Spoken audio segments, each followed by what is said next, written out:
और चलिए आगे बढ़ेंगे, अगली बड़ी खबर की ओर रुख कर लेते हैं। देश भर में आज कई राज्यों में फिर मॉक ड्रिल होगी।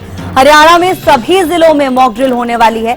शाम 5 बजे से रात 9 बजे तक मॉक ड्रिल होगी। 32,000 civil defence volunteers mock drill में शामिल होंगे। रात 8 बजे हरियाणा में 15 मिनट के लिए ब्लैकआउट भी रहेगा। बड़ी खबर आपको बता रहे हैं, ऑपरेशन शील्ड के तहत ये तमाम तैयारियां अब तेज की जा चुकी हैं। शाम 5 बजे के बाद से ही मॉक ड्रिल शुरू हो जाएगी और रात 9 बजे तक मॉक ड्रिल चलेगी। बड़ी बात यह है कि इसमें 32,000 सिविल डिफेंस वॉलंटियर्स भी शामिल होंगे।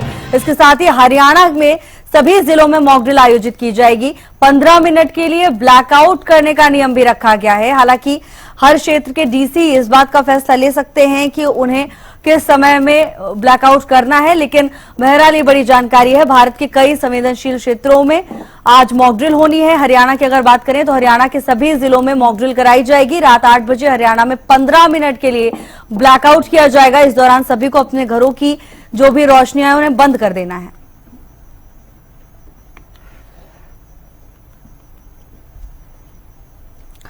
और इसी पर ज्यादा जानकारी के साथ अपराजिता और महेंद्र सिंह हमारे साथ जुड़ गए हैं। अपराजिता, सबसे पहले आपके पास ही आना चाहेंगे। देखिए, कई क्षेत्रों में मॉक ड्रिल को लेकर जानकारी दी गई है, आपके पास क्या जानकारी है इस पूरे मामले को लेकर? देखिए, मॉक ड्रिल को लेकर के हालांकि जिस तरीके से तमाम तैयारियां की जा चुकी है, वहीं तमाम संवेदनशील जगहों पर यानी बॉर्डर स्टेट्स की अगर बात करते हैं, यानी पंजाब, जम्मू कश्मीर, राजस्थान, हरियाणा, इसके साथ साथ गुजरात की बात कर ली जाए तो एक कुछ जगह हैं जहां पर मॉक ड्रिल्स किए जाएंगे। साथ ही किस तरीके से अगर इन जगहों की बात करते हैं तो जब सीज फायर का चाहे उल्लंघन हो जाए या मिसाइल की तरीके से जब पाकिस्तान के द्वारा हमला किया गया था, तो यही कुछ जगहों पर जो सबसे ज्यादा क्षति पहुंची थी। तो जरूरी हो जाता है कि इन जगहों को आगाह किया जाए और लगातार मॉक ड्रिल्स करती हुई नजर आए ताकि तैयार रहे। और मूल जो इसके पीछे का उद्देश्य है वो यही है कि लोग कितने सतर्क हैं इन चीजों को लेकर के। यानी अगर ब्लैकआउट की बात करते हैं तो 8 बजे से 9 बजे के बीच में जिस तरीके से मॉक ड्रिल होना है, मगर ब्लैकआउट की अगर बात की जाए तो समय निर्धारित नहीं किया गया है। यानी लोग कितने ज्यादा सचेत हैं, कितने जागरूक हैं और कितने ज्यादा एक्टिव हैं। अगर इस प्रकार की कोई परिस्थिति की जाती है, अगर इस प्रकार की कोई हरकत पाकिस्तान के द्वारा की जाती है तो किस तरीके से लोग रिएक्ट करेंगे, उन चीजों का पहले से यहाँ पर जायजा लिया जा रहा है, जिसकी वजह से अलग अलग समय पर ब्लैकआउट होता हुआ नजर आएगा, जिससे लोगों की जागरूकता देखी जाएगी, कितनी ज्यादा सचेत हैं लोग, ये तमाम चीजें देखी जाएगी। वहीं बिल्कुल जिस तरीके से सिविल डिफेंस की हम बात करते हैं तो करीब 3200 के आसपास तैनात किए गए, तमाम चीजें देखने को मिलेगी। तो काफी ज्यादा जरूरी हो जाता है, खासतौर पर तब जब हुंकार भरते हुए हमने देखा प्रधानमंत्री नरेंद्र मोदी को भोपाल से जिस तरीके से हुंकार भरते हुए और नारी शक्ति का तमाम जिक्र किया गया है प्रधानमंत्री के द्वारा, तो जरूरी हो जाता है कि पाकिस्तान हालांकि मॉक ड्रिल से थरथर कांप जरूर रहा है, मगर जरूरी यह भी हो जाता है कि हमारे लोगों को सुरक्षित रखा जाए। सुरक्षित रखने के लिए आवश्यक हो जाता है कि उन्हें तैयार किया जाए कि किसी प्रकार की अगर परिस्थिति उत्पन्न होती है तो खुद से अपने आप को किस तरीके से सुरक्षित रखना है। अपराजिता, अपनी सुरक्षा बेहद जरूरी है। अपराजिता, आपके पास वापस आएंगे। जैसा कि आपने कहा, अभी प्रधानमंत्री ने एक बार फिर ललकारा है, उसको लेकर आपके पास वापस आएंगे। आप बने रहिएगा। महेंद्र भी हमारे साथ जुड़े हैं तमाम जानकारी के साथ। महेंद्र, देखिए, हरियाणा के सभी जिलों में मॉक ड्रिल को लेकर निर्देश जारी कर दिए गए हैं। करनाल में क्या कुछ जानकारी है मॉक ड्रिल को लेकर, कब से शुरू होगी?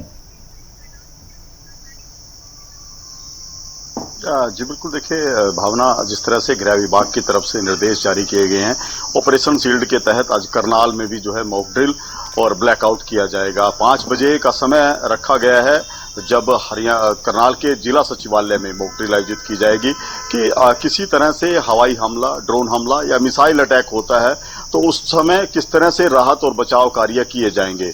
जो इमरजेंसी सेवाएं हैं उनका रिस्पॉन्स समय क्या रहेगा, किस तरह तीव्रता से वो कार्रवाई करेंगे और लोगों को मदद जो है उस समय किस तरह से मिलेगी, किस तरह से ज्यादा लोगों को सुरक्षित स्थानों पर पहुंचाया जाएगा, ये सब मॉक ड्रिल का हिस्सा रहेंगे। इसके अलावा आम लोगों को भी ये जागरूक किया जाएगा कि यदि युद्ध जैसे हालात बनते हैं तो उनके पास सरकार की जानकारियां कैसे पहुंचेंगी, सायरन किस तरह से बजेगा और सायरन बजने के बाद उनको किस तरह से निर्देशों का पालन करना है। तमाम बातें हैं जो मॉक ड्रिल के माध्यम से बताई जाएंगी। इसके बाद 8 बजे से लेकर 8:15 बजे तक करीब 15 मिनट का जो ब्लैकआउट का समय रखा गया है वो भी करनाल में होगा और इस ब्लैकआउट के दौरान खासकर आम लोगों से जो अपील की गई है प्रशासन की तरफ से कि वो किस तरह से इसमें ज्यादा से ज्यादा अपना सहयोग दे सकते हैं, क्योंकि एक मॉक ड्रिल के हिस्से में बड़ी संख्या में वॉलंटियर शामिल होंगे। 32,000 की संख्या इनकी बताई जा रही है, जिसमें मुख्य रूप से जो एनसीसी और एनएसएस के कैडेट हैं वो आज की मॉक ड्रिल का हिस्सा रहेंगे।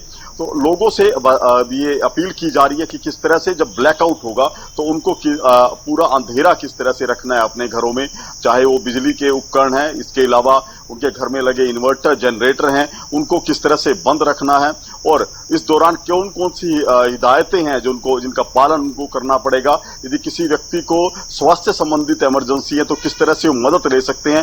ये तमाम जानकारियां हैं, तमाम तरीके हैं, वो इस मॉक ड्रिल के माध्यम से लोगों को बताए जाएंगे। जी बिल्कुल महेंद्र, और इसको लेकर आपके पास फिर से वापस आएंगे, आप भी बने रहिएगा। फिलहाल अपराजिता का रुख कर लेते हैं। अपराजिता, देखिए, हालांकि पहली बार नहीं था जब प्रधानमंत्री ने पाकिस्तान को चिताया हो।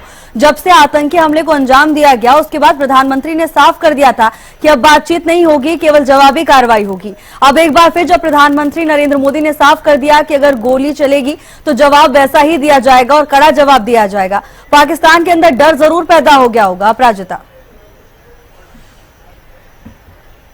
बिल्कुल, देखिए, और केवल अगर आज की हम बात करते हैं तो देवी अहिल्याबाई होलकर के 300वें जयंती पर जिस तरीके से हुंकार प्रधानमंत्री नरेंद्र मोदी के द्वारा भरा गया है, यानी चेतावनी दी गई है पाकिस्तान को कि कोई भी नापाक हरकत ना किया जाए, यानी अगर कुछ भी कार्रवाई की जाती है पाकिस्तान के द्वारा तो इसकी जवाबी कार्रवाई जरूर दी जाएगी। अगर गोली वहां से चलती है तो हमारी तरफ से गोला चलेगा। साथ ही अगर कल की भी बात करते हैं तो बिहार से भी जिस तरीके से पाकिस्तान को चेतावनी दी गई और कई महत्वपूर्ण बातें की गई है। पहली तो अहम बात यह हो जाती है कि किस तरीके से बिहार, यानी तो पहली जनसभा को संबोधित प्रधानमंत्री के द्वारा पहलगाम आतंकी हमले के बाद किया गया था, वो था बिहार के मधुबनी से। प्रधानमंत्री के द्वारा कहा गया था कि वचन को पूरा किया जाएगा, मिट्टी में मिला देंगे, तमाम बातें कही गई थी। और जिसके बाद फिर कल भी हमने सुना प्रधानमंत्री के द्वारा कहा गया कि जो वादा, जो वचन लिया गया था उसे पूरा किया गया है। यानी पाकिस्तान को बैक टू बैक चेतावनी दी जा रही है और कहीं ना कहीं यही हमारी स्ट्रैटेजी है। इंडिया की अगर बात करते हैं तो बिना वायलेंस के किस तरीके से दुश्मन को रोका जाए ये अहम हो जाता है, ताकि चाहे अपना हो जाए या पड़ोसी मुल्क का हो जाए, यानी दुश्मन का हो जाए, खून यानी वायलेंस ना हो। वहीं इसके साथ साथ अगर आज की बात करते हैं तो प्रॉक्सी वॉर को भी लेकर कहा गया है। यानी प्रॉक्सी वॉर यानी कि अगर टेररिस्ट के द्वारा किसी प्रकार का अटैक इंडिया पर किया जाता है तो उसे अलग नहीं समझा जाएगा। यानी प्रॉक्सी वॉर के तहत पाकिस्तान अपनी नापाक हरकत नहीं कर सकता है। अगर प्रॉक्सी वॉर की सहायता लेता है पाकिस्तान तो उसे भी, उसका भी जवाब दिया जाएगा। और जिस तरीके से उनके ठिकानों को नष्ट किया गया है घुसकर पाकिस्तान में, ठीक उसी तरीके से फिर भी किया जाएगा। इसके साथ साथ ये भी कहा गया है कि अगर उनके सरपरस्त की बात करते हैं जो टेररिज्म को पनाह देती है, टेररिस्टों को पनाह देती है, उन्हें भी नहीं बख्शा जाएगा। तो लगातार जिस तरीके से हुंकार भरते हुए प्रधानमंत्री नरेंद्र मोदी नजर आए हैं, आज की बात कर ले या फिर कल की बात कर ले उत्तर प्रदेश में, इसके अलावा अगर बिहार की बात करें तो लगातार पाकिस्तान को चेतावनी दी गई है और स्पष्ट शब्दों में कह दिया गया है कि बर्दाश्त नहीं किया जाएगा। यानी हम चाहते हैं, बुद्ध की भूमि है, हम शांति प्रिय देश है, मगर अगर इस तरह की कोई चीजें की जाएगी हमारे देश के खिलाफ, हमारी जनता के खिलाफ, तो उसका जवाब दिया जाएगा। यानी ये न्यू नॉर्मल है, टेररिज्म को बर्दाश्त नहीं किया जाएगा। तमाम बातें प्रधानमंत्री के द्वारा कही गई है। जी बिल्कुल अपराजिता, और बहुत जरूरी हो जाता है कि जख्म नासूर ना बनने पाए। इसको लेकर ये सारे जो कदम उठाए जा रहे हैं, फिर वो केंद्रीय नेतृत्व हो या सेना की ओर से कार्रवाई हो, बेहद जरूरी है। और युद्ध को लेकर लगातार हमने इस बात को लेकर भी चर्चा की है कि अपने नागरिकों की सुरक्षा बहुत जरूरी है। महेंद्र और अपराजिता, आप दोनों का बहुत बहुत धन्यवाद तमाम जानकारी के लिए। भारत में मॉक ड्रिल होने वाली है। हरियाणा की बात करें, सभी जिलों में शाम 5 बजे से मॉक ड्रिल शुरू हो जाएगी।